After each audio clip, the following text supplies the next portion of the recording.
What you doing, Daddy? Sure. Braces, did you try them today? Try them myself. Easy. You can stay right where you were, young man. Good catch. That's handsome too. I don't think you would. And bad. Sometimes you great.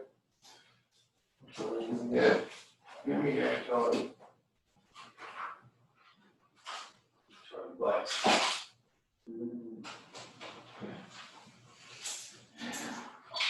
I didn't do anything. You just cried. I didn't even do anything. I just bumped it over like this.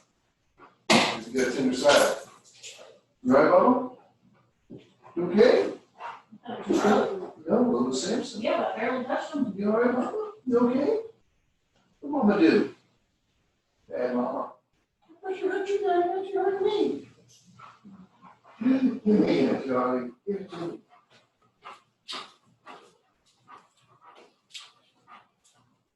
Hello. Oh, let me put my.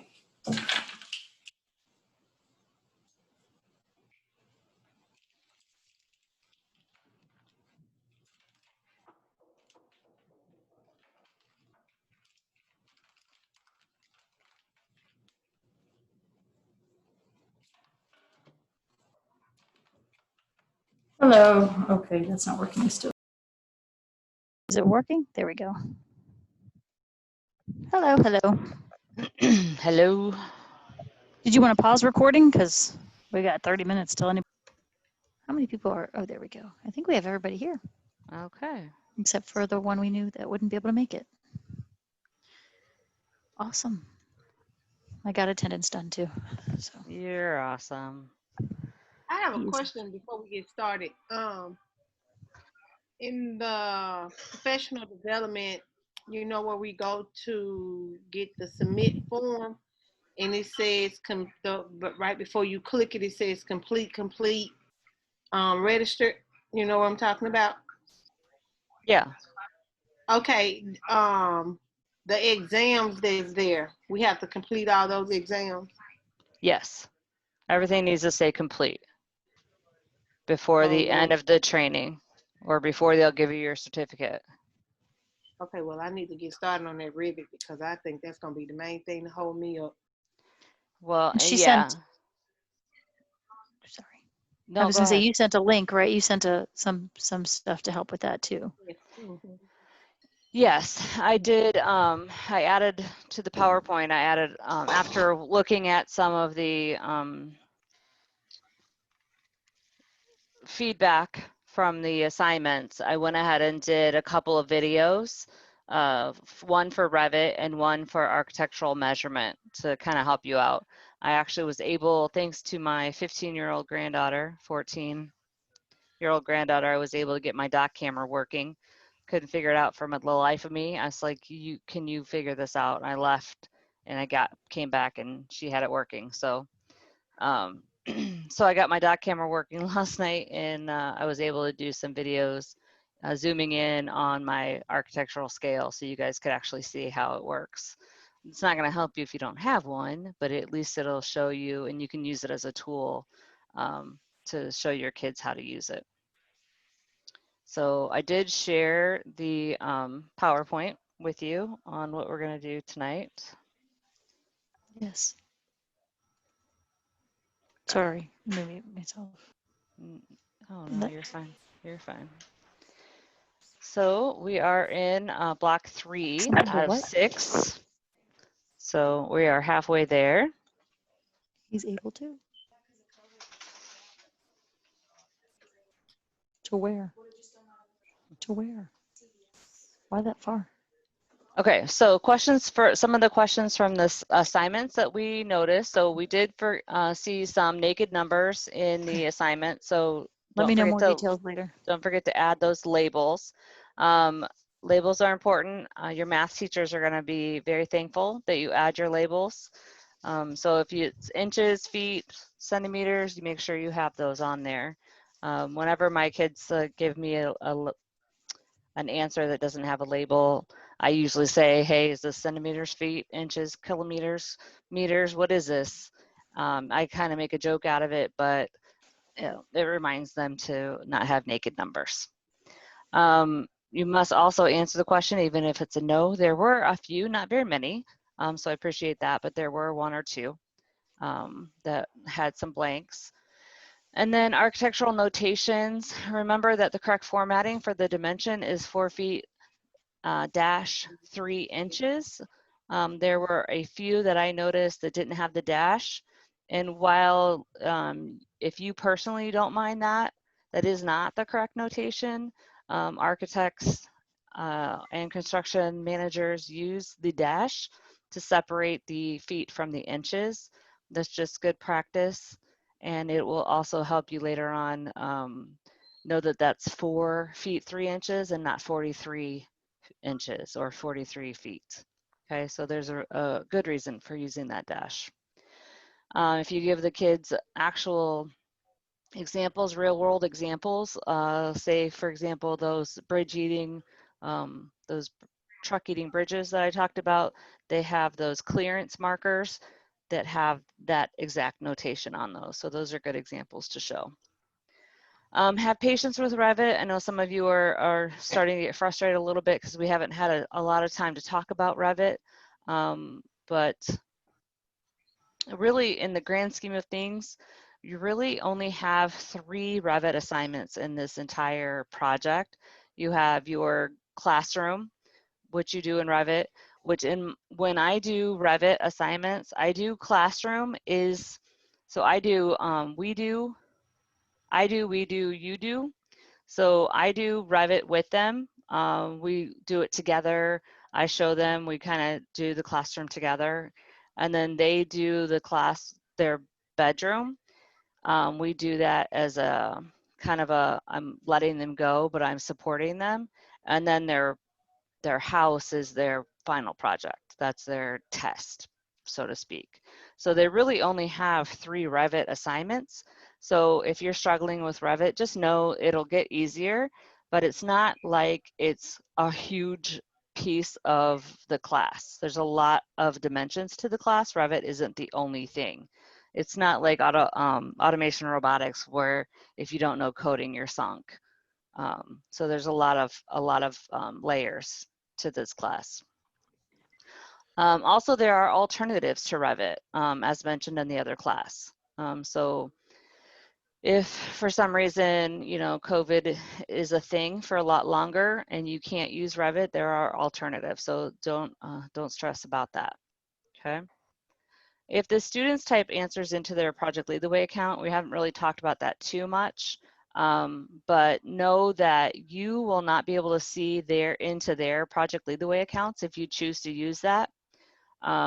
It will save in their accounts, but you won't ever be able to see it. So if you choose to not say, for example, if you choose to use Project Lead the Way as their worksheets, and you want to grade their work from that website, you'll have to have them do a screenshot of whatever they do on Project Lead the Way if you want to see it. Also, if you add an item to your structure in Revit and you don't need to add it, you don't need to add it again. It will save for you in the components library. That's a common mistake. And that's something I addressed in the video that I created for you as well. That's one of the things that came up in the questions. Okay, any other questions, comments, concerns that we can address before we move into some breakout rooms? Yeah, I had a quick question. I know last class you'd mentioned that we may not be able to get our certificate if we don't have Revit, and I'm in a situation where I haven't been able to download it and I won't be able to. Did you get clarification from Project Lead the Way if we can still receive our certification if we don't have access to Revit? I have not, but that is something that I will troubleshoot. I sent Project Lead the Way, a Solution Center, an email And they sent me one back saying that they didn't have a record of our class or having a class until March. So I'm gonna have to figure out who to contact about that. So who is speaking to me? Is that Zach? Yeah, Zach Tyler. Yeah, thank you, by the way. Okay. So I will contact, so you don't have access to it at all? Yeah, so I've tried downloading it to my personal. I don't have enough room on my personal, even with my RAM, to have it function right. My school will not have desktops. We're a high need school. We don't have desktops. We have Chromebooks. So my Okay. students also will not have access to it. So I'm really leaning on the alternatives of like Floor Planner. And I apologize. I don't recall seeing that in the signing up stuff for training and getting the program for my school. So I was unaware of how huge that program is. Yeah. Okay.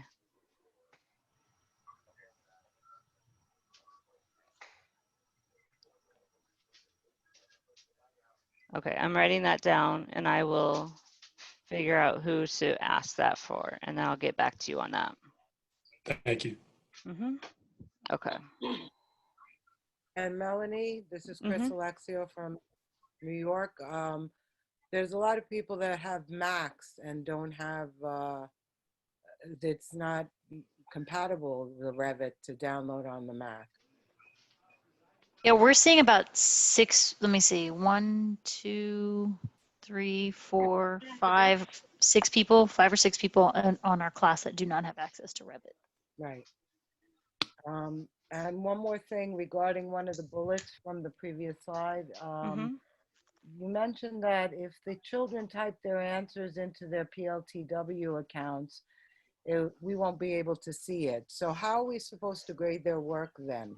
They have to put it on another, you have to create a Google Doc or something alternative for them to submit their work on. But these are the student forms that PLTW, the student accounts that the PLTW has.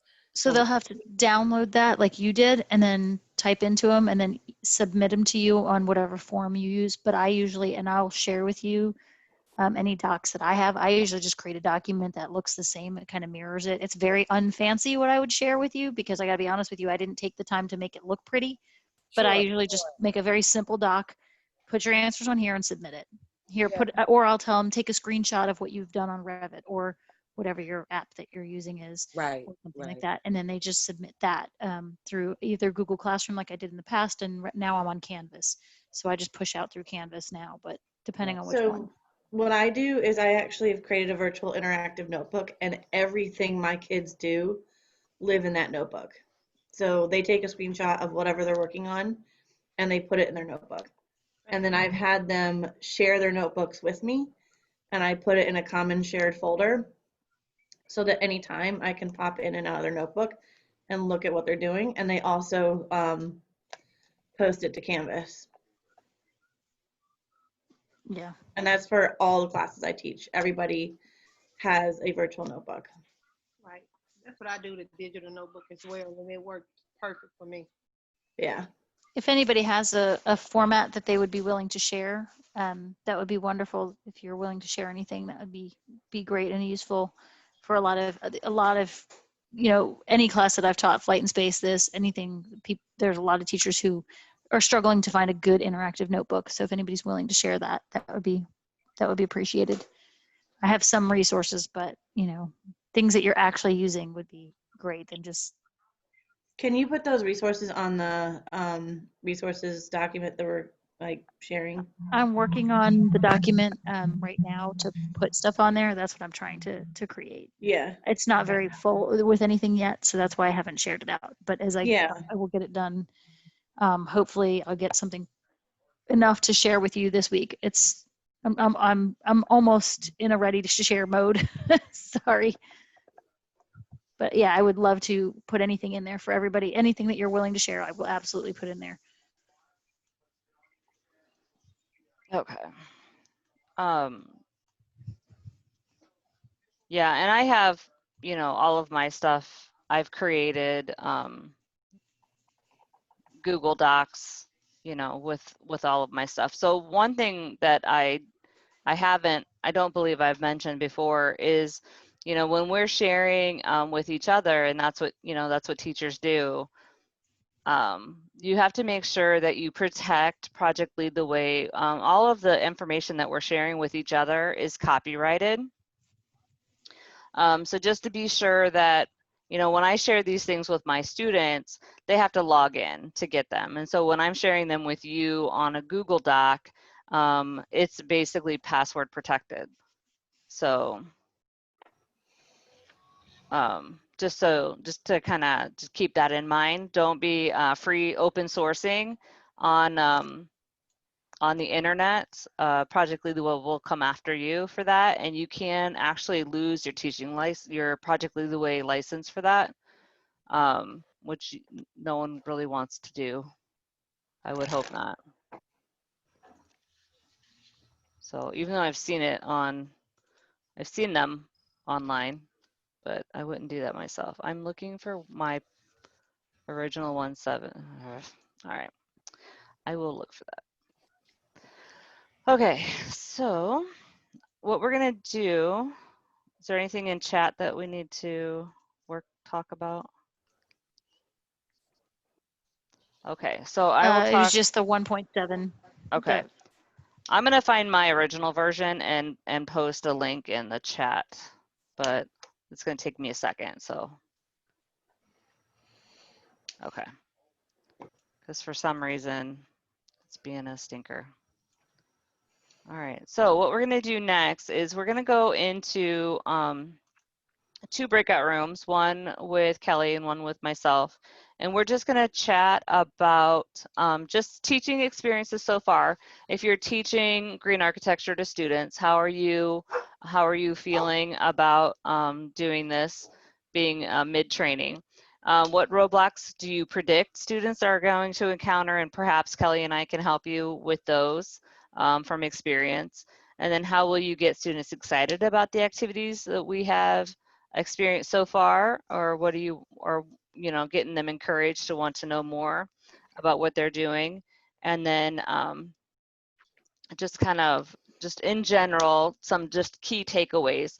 There is a link on the PowerPoint so that we can share with each other just key takeaways. We'll do this for about 10 minutes and then we'll take a short break. So I'm going to stop sharing. I'm going to do 2 random breakout rooms.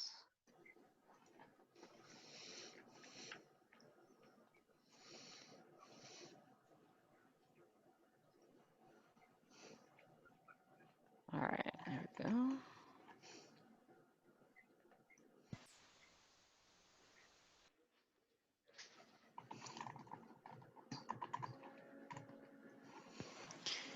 Alrighty.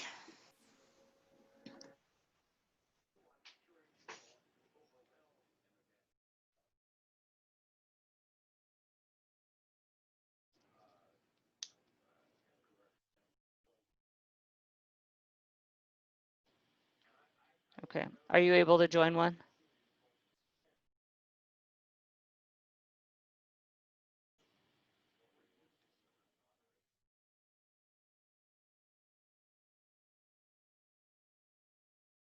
Kelly's in 2.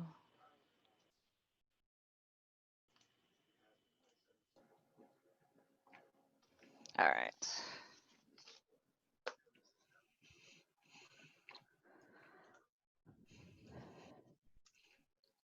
Okay, is anyone teaching this yet right now?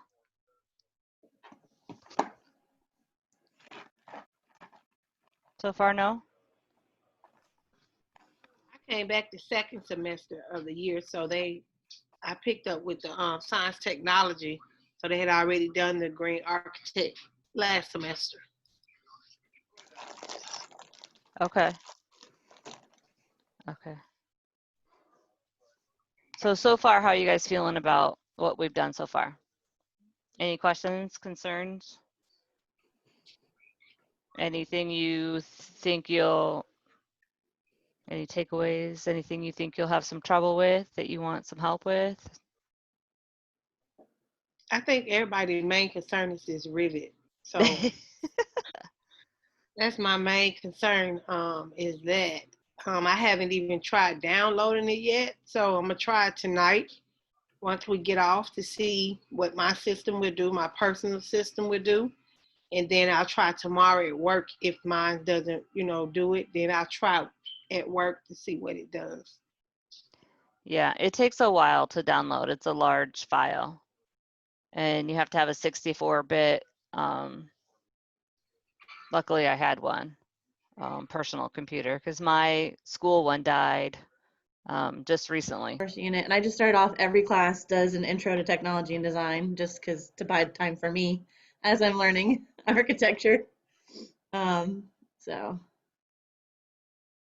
they have a little word wall with all the vocabulary, and this was their first worksheet that they worked on. So they just insert a text box and start typing over top. And then we talk needs versus wants, pros versus cons. Mm-hmm. And lesson 2.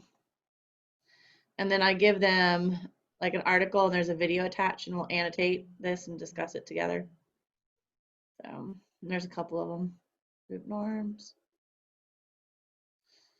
So yeah, that's pretty much it for architecture. There's more in my robotics and my Right. I don't even know if I have those up. Yeah, here's my design and modeling. If it'll load.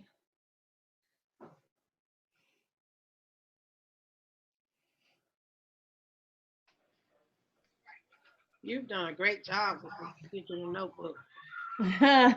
This was my entire Christmas. I did this all over Christmas break. This is all I did. I went to Michigan. That's where my family is, because I'm down in North Carolina. And this is all I did because we couldn't go anywhere. We couldn't even leave the house really to go anywhere. We were really locked down. So this is what I did. Great job. This is what I do for fun, which is sad. But I don't have any kids yet, so I have the time. Let's see. It does take a minute to load because of all the images. So you can see everybody starts off the same with the same vocabulary, same worksheet. Here's my example. Here's my answer, blah, blah, blah. Mm-hmm. And then I really like that PLTW gives us these ethical dilemmas. I've been giving them more and more. I tell me the positive and the negative, and then I tell them to debate, and we add notes. So they've got a couple articles in here.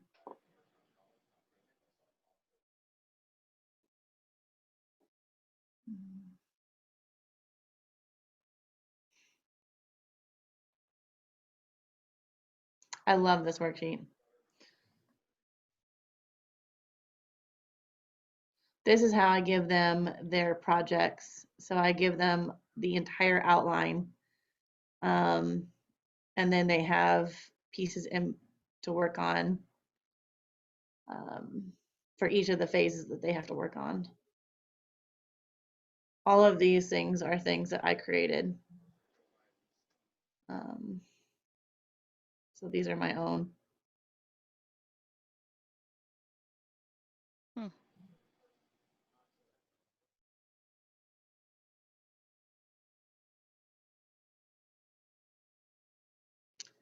So yeah. Nice. So.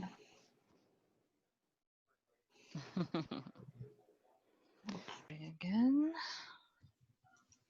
Okay. So here we go. All right. So implementation, estimating flooring. So we talked, no one in our group, Kelly, was teaching this. So we didn't really have a whole lot to talk about teaching experiences and roadblocks and whatnot. Did you guys have anybody that was, that had anything to share about this part? No one actively teaching it, but just roadblocks. The main one that came up was that teaching it.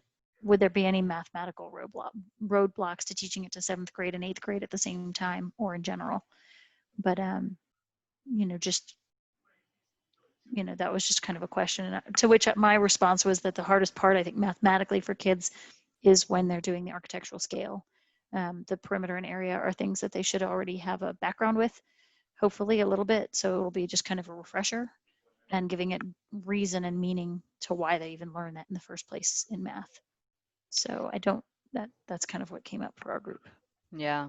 My experience with the roadblocks is just the kids don't understand that my STEM class has math involved. And when I ask my kids to do area and perimeter, they don't understand why I'm asking them to do math.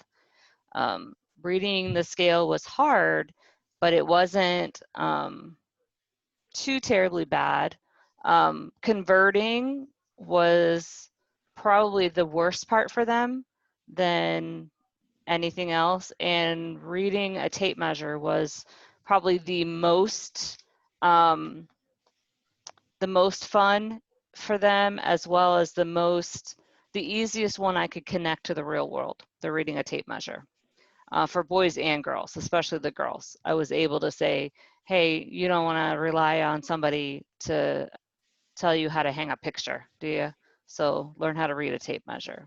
So those are just some input from me on those kinds of things. And I know everybody has their thing. Like I teach several different things and everybody has their thing. And if you can be excited about teaching green architecture and sustainable design, then your kids will see that and you'll have a better chance of them getting excited about it. So that's just my take on it.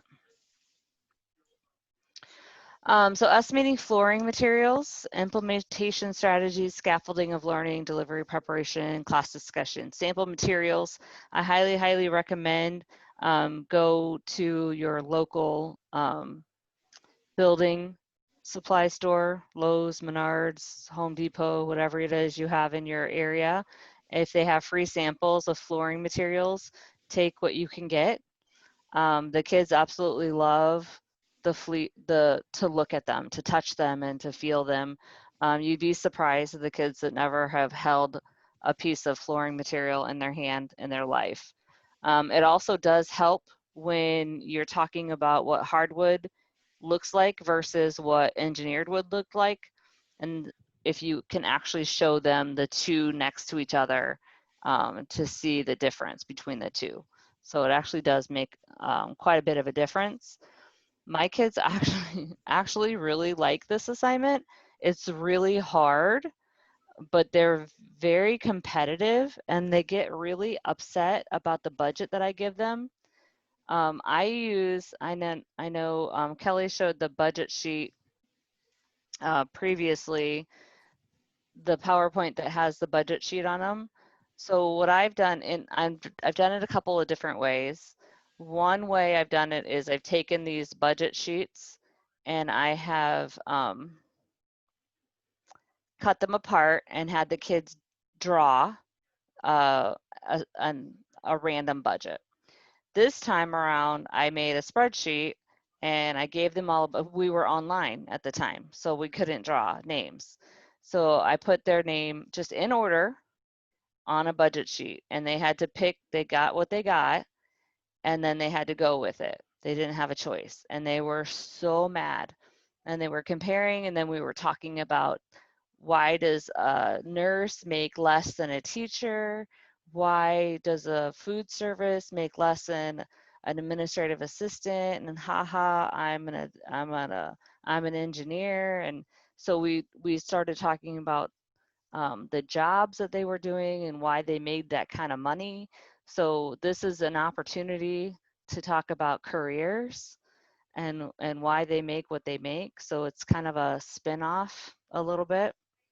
So this is kind of how I handled it via COVID, forced me to do this. So this is an alternative to that. I just put that right in Google, their slideshow actually, as well as the Google Classroom.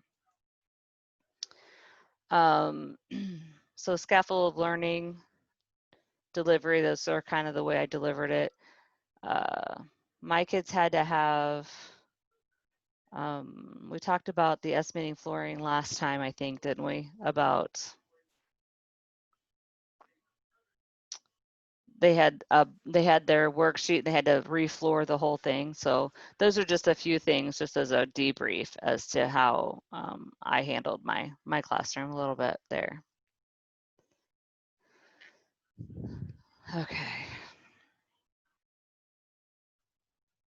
So next thing I will on, also put, I can also put that changed, the version that they have that's a word-based or whatever, I'll change that into a Google spreadsheet and share that as well on the shared Yeah. document.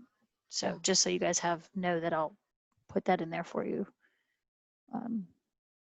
yeah, because soon.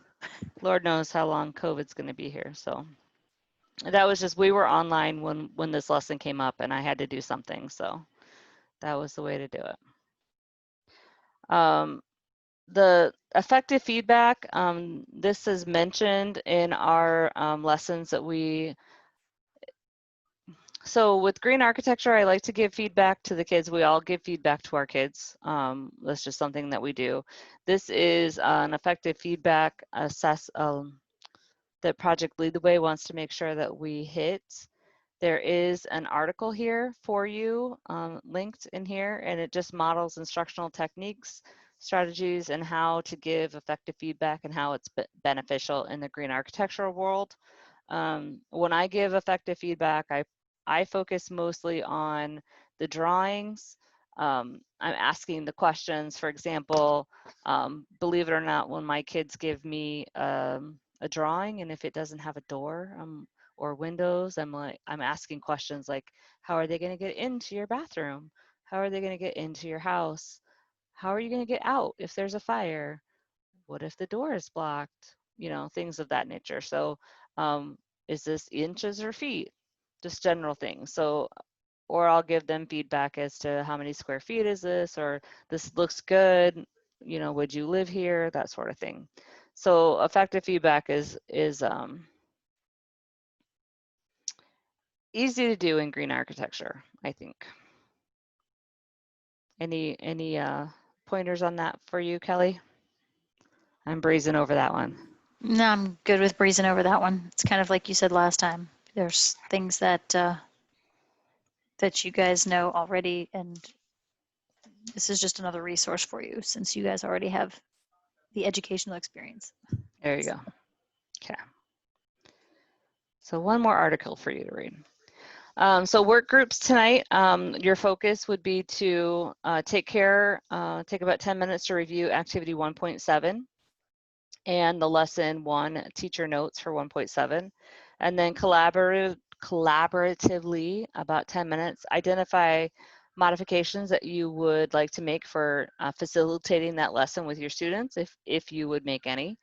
And then what deliverables would you require from students for 1.7, bedroom floor plan homework? And then how would you assess their work? And then post your answers to the questions in the community. So the bedroom floor plan is a two-parter in Project Lead the Way. I do it in one part because it doesn't really make a whole lot of sense to me in two parts. I mean, I suppose it does, but it doesn't work for my kiddos. 1.7 is just basically the drawing of the bedroom and the facilitation of that. And then 1.10, I believe you're modifying the bedroom. The reason that doesn't make sense to me is you're modifying it based on green, sustainable and green usage, which you don't really talk about until Unit 2. Kelly, maybe if you have a different opinion on that, but that doesn't really make sense to me. So that's kind of why I do it all at once. Yeah, Are they you- don't understand when you're like, well, what do you mean I should rearrange furniture and make it so they just don't quite understand why you're talking about that yet. So Yeah. I Okay. just tell them, just move the furniture around so you can see that you can move furniture around in Revit. So I want them Yeah. to see the other, because there is a question in the conclusion questions that asks them how having a 3D modeling program would help them. And that the reason why it helps is so they can make those movements and adjustments. And that's why I just have them move furniture around. So it doesn't fit with what the question's asking about green, because again, we haven't focused on green yet. So Good. I'm glad I'm not the only one that feels that way. And I kind of go the same way Kelly does, because I tell my kids, I'm like, how many times have you rearranged furniture or wanted to rearrange furniture in your room and gotten your bed in a position and then it didn't fit and then you had to put it back? Well, if you had your dimensions in Revit, you could move it in virtually and move it virtually and say, oh, well, it won't fit that way, and then not have to stub your toe on your furniture that way. So I always tell my kids the story of, every time I came home from school, my mom would have a different layout of the living room and I would run into something because she'd always move furniture around. So, and now instead of doing that physically, you could do that virtually because they haven't really, you'll notice when you get to that point, you don't really talk about sustainability until after that assignment. So this is why it doesn't make sense to me, but maybe they'll figure it out when they rewrite it. There's, like I said, this is why they're making changes to all the different curriculum to make it flow differently, because they see that. And so they understand that. But Yeah. the content that they're going to switch to is still going to be based on the same concepts and a lot of the same activities. It's just, they'll make it. Those of you who do DM or MD or FS know how they kind of combine things to make them go through a flow. They're just going to kind of rework a lot of things and stuff, is Yeah. my understanding. They'll fix it. Yep. They'll fix it. I'm sure they will. They're good about that sort of thing. Okay, so random, I think I'll just do random groups. So what you're going to do tonight for about, I'm going to give you 20 minutes and you're going to work on 1.7 together, and you'll probably be able to get that done. And then homework would be, actually, yeah. So, go ahead, Kelly, you have something? I just didn't know if you wanted me to share the, so they can see the under block 3 or anything. I didn't know if you'd want me to share that. Do you want to do that now and work on and give them the rest of the time to do? Jim, sorry. I mean, you mean the breakout groups, or do you want me to do the homework?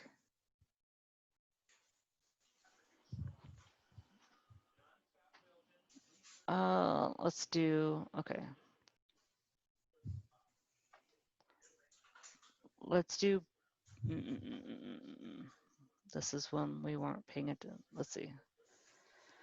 The Okay. cohort, the part that's that they're not the it's your turn, but the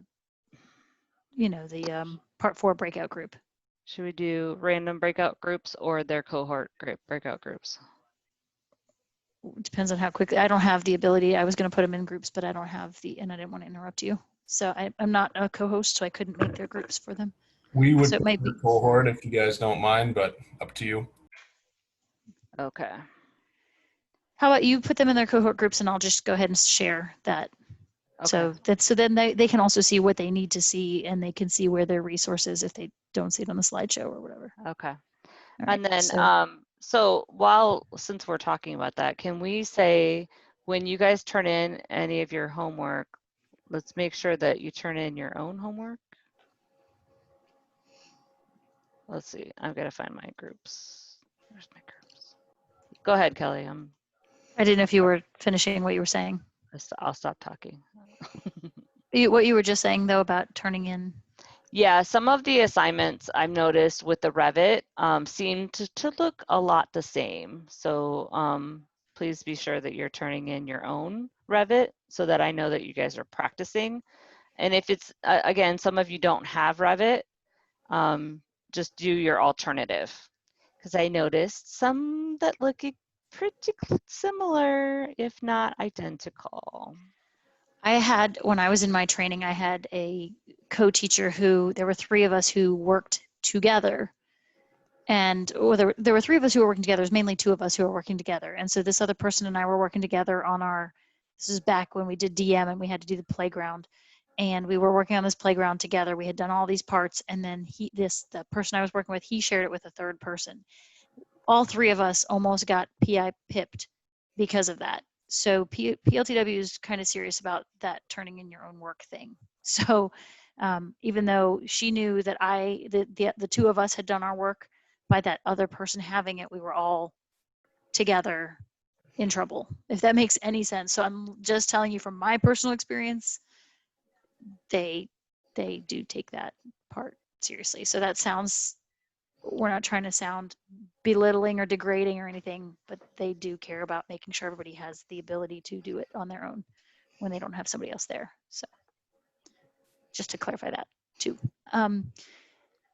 Okay, so going down here to you guys, I'm not sure if you know where I am, but this is on the core training document right here. I went under block 3 and I went to the cohort connection and I just scrolled down, breakout group part 4 while she's getting them in there. This will take you straight to where you need to go in the student section. And then right here will take you to where you need to go in the teacher section. So you can just click there and it'll take it right there for you. You're going to discuss the implementation strategies with your group, etc. Okay, and there is a community post right here. So if you can answer these questions, please, and then post them in the community with that hashtag, then that would be, and then make sure you put your group, the name of all the people in your group, and that is your breakout group assignment right now. And then we'll come back together, debrief 1.7, and then we'll go to it's your turn for homework. Is that good? So I just want to make sure that you see the places that you can go and where your resources are for all of those things.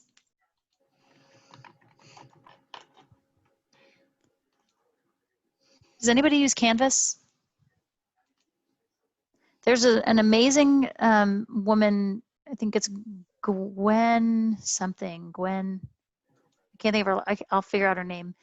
She has shared so many, for anybody who does have Canvas, she shares her work out there and she has like all her lessons in Canvas and they're so incredibly well done. It's amazing.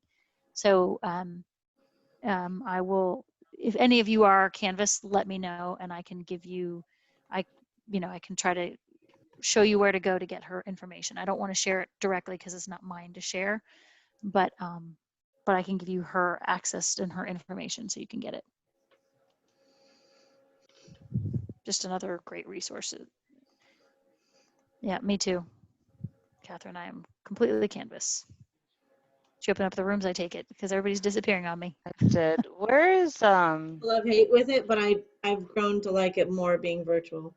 Yeah. It's harder at first, but in the long run, I'm going to be glad because next year it's set. I was like, boom, and just have We've to. been trying to switch our school over full Canvas for years, and people fought it. And finally, when the district said you have to use Canvas, everyone just finally gave in. Where are you? But I'm in Charlotte, so Charlotte-Mecklenburg schools. I'm in Charleston, South Carolina. So. Okay, yeah. So. But I was grateful that we finally all switched because it was just so frustrating because parents would like come after the teachers who used Canvas and they're like, why is it so confusing? And it's like, well, now it's not confusing because everyone's using the same thing. Right. And PLTW used to be Canvas. And we used to be able to, they used to be able to do their work, turn it in, right on Canvas, you'd grade it. I mean, and then they got rid of that. And now, I liked it for submission for work. It was so much easier.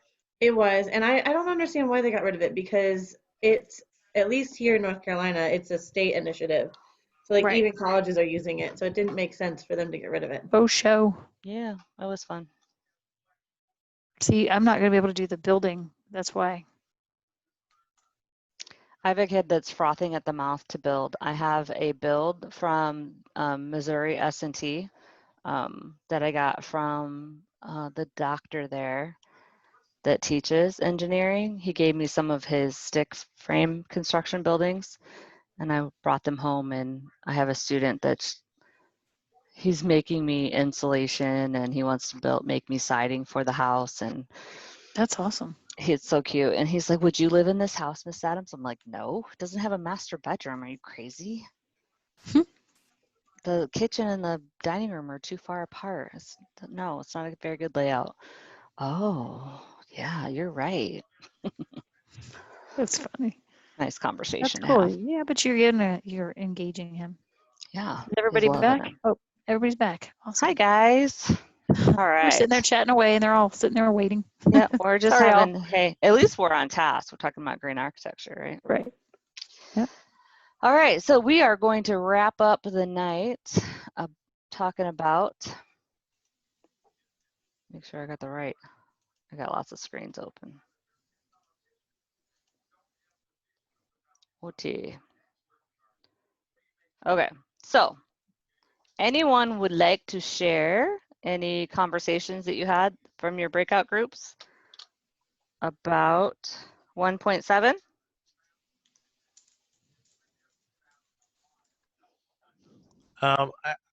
We had kind of a question. It's something I noticed. It looked like maybe the 1/4-inch scale might be pretty small to draw 4-inch walls. What is the experience? What is your experience with that? Do the kids do it pretty well, or some kids may have vision problems? Seems pretty small. Yes, I have magnifying glasses in my room for things like that. I actually bought a couple because I personally have trouble with that, seeing those teeny tiny lines, those inch lines. So I bought some magnifying glasses to help compensate for that.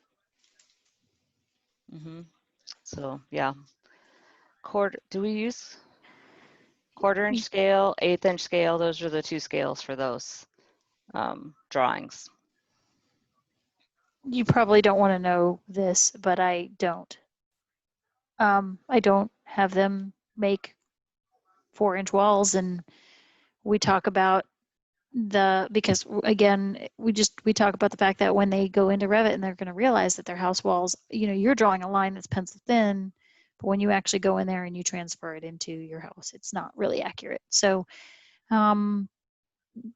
we don't do that in my class. I got to be honest. That's just because of time for one, and also just because of the difficulty of, I just kind of limit how much time I spend on the scales and how much time I want to spend on some of those details. Well, it's not accurate. It's just something that I have chosen to pick my battles, if that makes sense. That's just my personal way of doing it, because again, I'm trying to rush sometimes some of these things into 9 weeks. I'd rather them spend more time on Revit than in the drawing. So they're doing so many different drawings that I just don't have them do it. They may do it for the first one, but I don't have them do it for every assignment. It does take away accuracy, I know. So sorry. Maybe I shouldn't say that as the master teacher. I should be like, oh, of course we do, but I don't. So I just want you to know it's okay to do what you need to do. Oh, sorry. No, it's okay. The other option is to use a thicker pen. We had talked in our breakout room, and it kind of came up in the chat I'm looking at. I actually don't do this with my students because I turn it into the Dream Master Bedroom activity, and I kind of mix it with this because I have a ton of homeless kids and a ton of shared domiciles. And I really didn't want to touch that and make any student feel uncomfortable, because the whole point is you want them to take pride in their work and you want them to be engaged. And if this is something that's going to shut them down, you really want to avoid that. So I kind of mixed, last year I mixed in that Dream Master Bedroom. So that way they don't have to measure their own room. They can kind of create what they would envision for themselves if they could have, any kind of budget basically. And then you can keep, whatever the part 1, part 2, part 3, you can still keep that along with this. So they're still kind of working on those same skills. I can't hear you. That's absolutely right. And that's exactly the reason that I do the master bedroom, the dream bedroom as well, for the exact same reason. Because I have homeless students as well, and students that share rooms and sleep on a couch. So I've gone away from the measure your own bedroom for that exact reason. So, and it just makes it easier, honestly, the assignment, because then everybody's doing their dream bedroom, and they have fun with it, because some kids put a basketball. If you can fit a basketball hoop in, I give them parameters, I give them constraints and criteria. And as long as they meet those constraints and criteria, they're good to go. They can put whatever they want in there. So it goes back to the design process that way too. I'm able to go back that way. We talked about maybe going to a large area and taping out, instead of measuring your own bedroom, taping out the perimeter of a bedroom or a house or whatever, and looking at it from different perspective of different countries, socioeconomic classes, and then having mock-up paper furniture that you have to fit in that room. And seeing how hard it is for some folks who don't have enough room where you have to have your bed stuck in the wall. Yeah. Yeah. I mean, that'll hit home for a lot of kids. I guess it depends on, where you want to go with that lesson. So, yep, those are good ideas. I actually have done a mock-up for the final project when we do a container. I actually, my janitor hates it when I do it, but I take masking tape to the floor and I measure a shipping container, which is kind of a sneak peek at the last assignment. And I measure the shipping container, I put it on the floor, and so the kids have a relative visual of what that looks like. So some kids are better that way than others. You're right about that. They don't really know what 10 by 10 looks like. So those are good thoughts. Anyone else want to share? So now when we submit these drawings, they're to scale or no? Because it says parts 1 and 3, but the only place you need a scale is part 2. The drawing should be in, I believe, 1/4" scale using the templates, if I remember correctly. Yeah, the templates for 1/4". Mm-hmm. And now, do you guys even have the templates though? Okay, so that's when you were using the common, so you're going to use the common symbols, and you can just trace those to use those. Those are in 1/4" scale. And where do we find that? Because 110. the thing I found was There should be a copy here, and then there was another one elsewhere. 110, I believe. Mm-hmm. This is not 110 what we're submitting, it's 17. I think the symbols, the common symbols are in. Yeah, but since you don't have the template, like if we were in class together, we would have the templates for you. Okay, that's where I was confused, because it doesn't actually say on the directions to do it in 1/4 scale. It just says to sketch one. Pretty much every assignment that they're sketching, because most of the notebooks and everything are they're 1/4" scale notebooks and graph paper, most of the stuff that they're using. So everything kind of from here out is, I don't know where, I don't recall where, I don't remember if I learned that from my training or if I learned that from reading it somewhere, but pretty much from here, it should be in the 1/4" scale. And that's what you're going to kind of use because the templates are in 1/4". Mm-hmm. So that's a good question to have, and it's a good point for us to make sure we tell you that. Well, yeah, and this is also a practice section for the kids. This is another opportunity for them to practice using that scale ruler. So, and for you also to use that scale ruler. Before you go on, can you show where the community, or if you want me to, either way, but there was a question again in the chat about where to find the community so they can post. Okay. Okay, yep. Okay.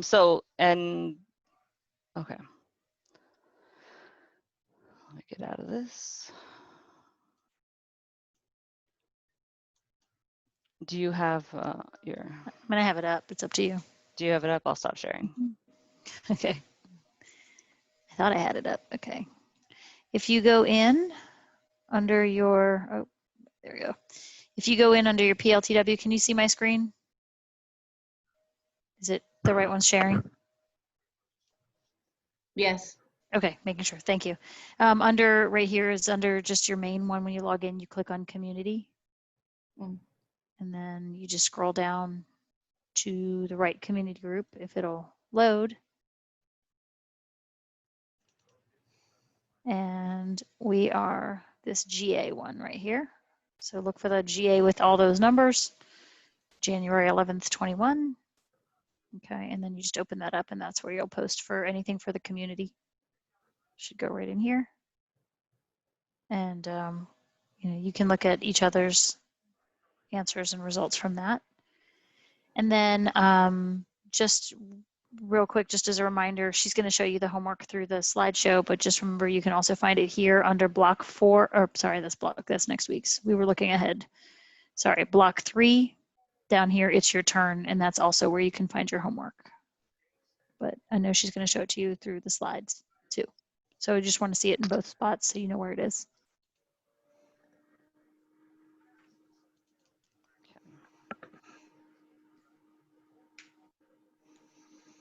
Did that help answer the question about the community? Everybody okay with that? Hopefully. Although I think the person who asked is, oh, never mind. I'm still There you here. are. I'm trying to There you find are. it. I was just trying to find you on the screen. I was like, oh, there you are. You're in front of the grass. I'm hiding in the grass. Yep. Can you see me now? Okay.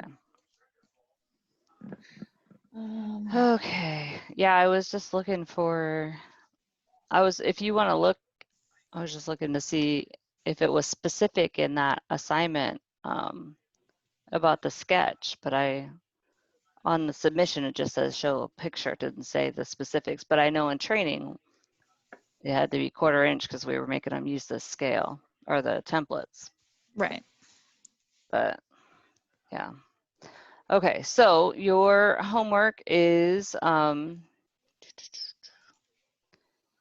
those are resources.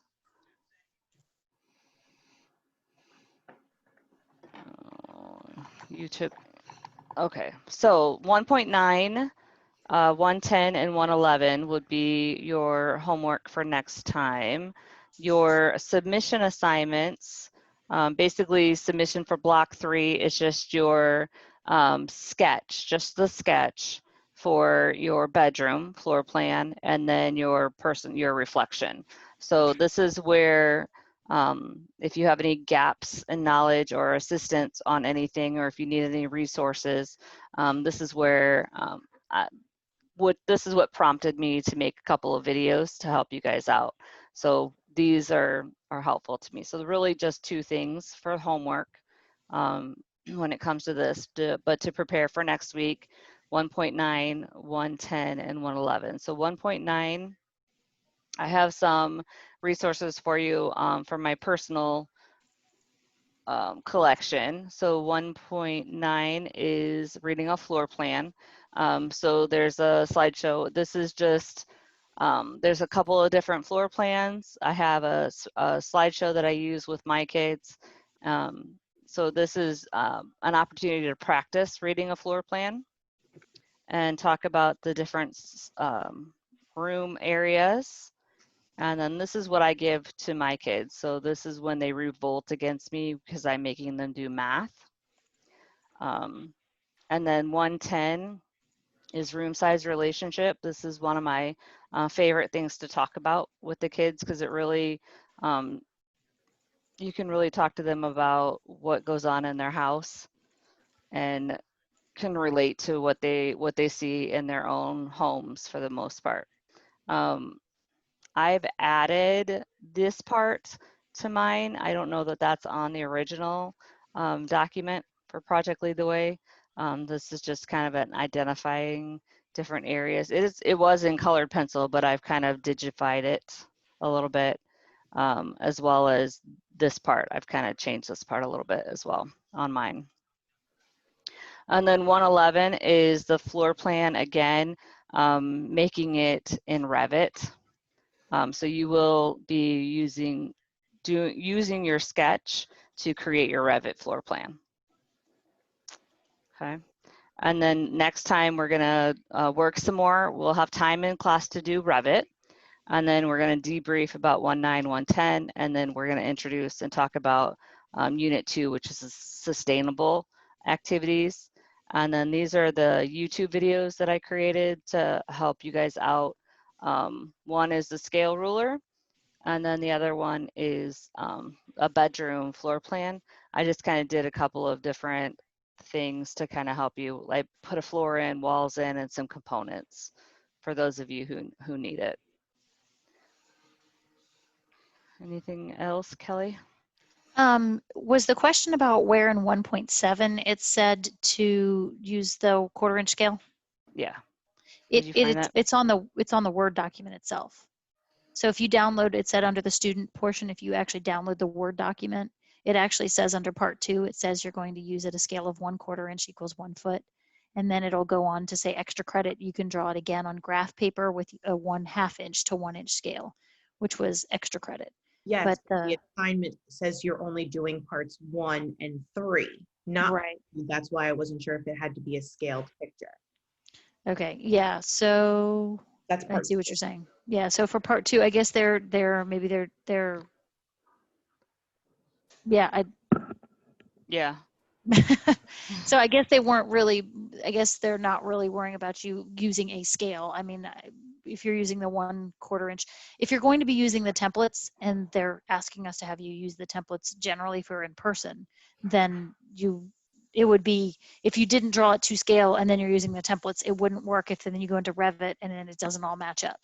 So I think that's why they're trying to have you kind of use the 1/4 inch scale and those if you're going to be using the templates. But then they don't have the template, so it doesn't really matter.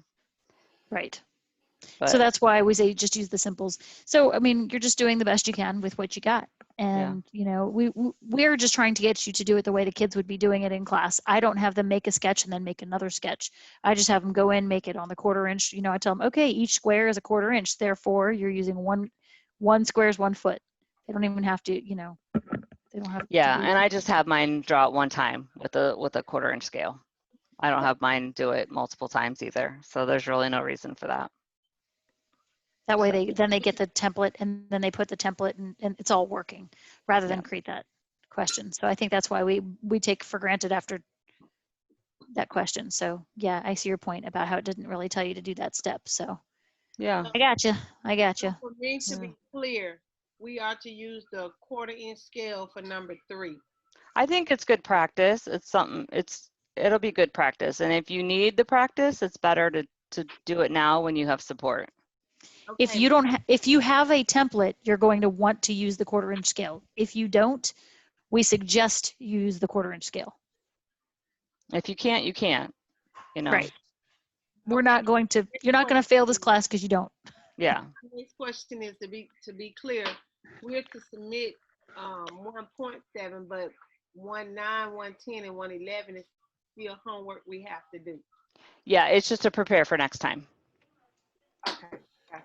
Yeah, the only thing you're submitting by Wednesday is your sketch and then your feedback. Okay. I'm just going to show one more time here, just because I like the layout of this too. And some of you, oh, I just went back by mistake. Sorry, clicked the wrong thing.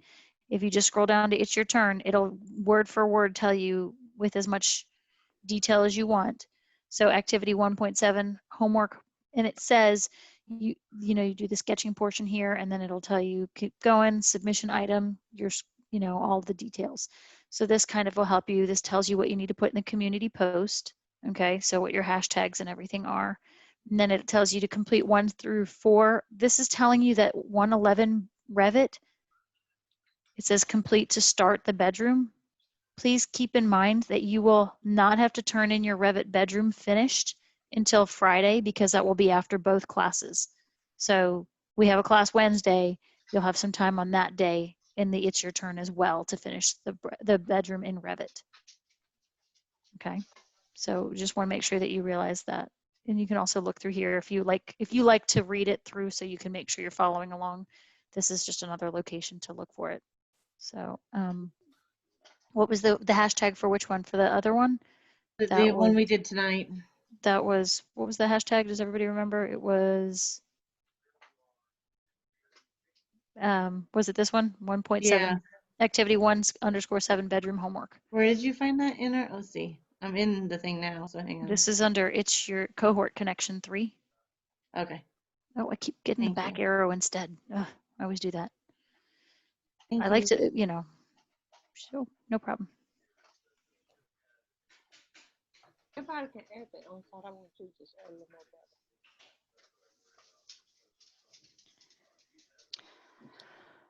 Does anyone have any questions for us? I like Samantha's comment in the chat. Yes. I do have a couple of blueprints that I pull out to my kids, and they like the fact that it looks exactly like the Revit that we're doing. They think it's cool because the industry standards in our area, in my area, the architects in my area actually do use Revit. So whenever I talk to an architect, I'm like, I use Revit, and they're like, yeah, we do too. So they know what I'm talking. They know that I know a little bit what they're talking about. So the kids like to see that they're doing what they're doing in class, that other people know what they're doing. So if you can get your hands on some blueprints, it's nice to have a copy or a set. So, okay. And the other So- place you can go is when they're building homes nearby. You know how like they always have those little things that they, you know, they can look at the elevations, they can see the front and the sides and all that stuff. That'll match up with some of the stuff in Revit too. So if you go to like where they're building new homes and model homes, you can get their little floor plans there too. And those are nice. I did that with them one year, and the kids really liked looking at those too. Sorry, interrupted you. Nope, you're good. You're good. So that's really all we have tonight. If you don't have any questions, otherwise we're gonna stay on. If you guys want a quick and dirty, if you want me to go through Floor Planner or Revit, we can do a little bit of that. We got about 15 minutes left of class. And please, before you leave, make sure that you've submitted your work, because we still have some people who have not submitted day one's work, and we need that to be submitted soon, please. It should, Yeah, you don't want to get behind. We're already halfway there. yes. So if you missing work, and also look and see if we asked for a revision, because some people have a revision requested and it has not been done. So please check those things. I looked at my feedback and I could not see any of the feedback that was left for me on my assignment from the first assignment. The first assignment. Mm-hmm. Okay, Like I I'll go clicked ahead on and look at feedback that. and there was nothing there. I'll look at that and see. While Because you had to download it, didn't you, Kelly, in order to see the feedback? And I did download it, and I that still was didn't from see week anything. 1 or week? Week 1. Yeah. Let me check. Let me just look real The quick. first homework assignment that we submitted, because we've only submitted 2. Right. Right. I hear you. And I did see that. Thank you. You're welcome. That like when I submit my work, it just scrolls and scrolls and scrolls, and I have to actually refresh it in order to see that it actually submits. So just make sure to check that too, because I noticed that was a problem. So if it says complete, I don't have to do anything else. I don't have to worry about anything else. Nope. Okay. Zorba, you had asked about what does lesson 1 mean, and they're talking about like literally lesson 1 through 11 or whatever, 1.1, 1.2, 1.3, the whole thing. I think that's what they're referring to. I think that's a really weird place to put that question personally, but that's what it's referring to. It's So the first part of the unit question, 1. yeah, the whole unit. We used to call Which it unit 1. doesn't make sense why they'd ask that, and then the other questions are about 1.9 and 1.10. Right. We're not done with unit 1. Okay, let me see if I can find that answer. Did you want to, so some of you are staying on, did you want some tutorial type of help, something like, or like, We don't have any questions. If you don't have any questions and you're good to go, you're welcome to leave. Otherwise, you're welcome to stay if you have any questions or you need anything, any help with anything. Thank you all and good night. Night. thank you. You have a good night too. See you Wednesday.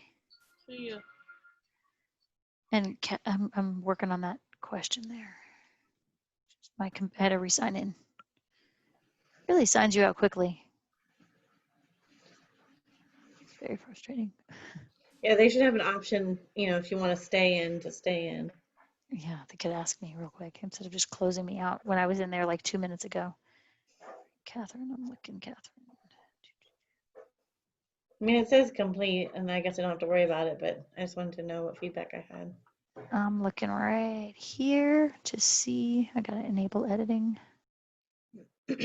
And I used the virtual paradigm for assignment number 2 because I don't have Revit. I hope that's okay. Okay, I found where it is. If you look at the picture that has, like on your page 2, Let me go back to it. Hang on.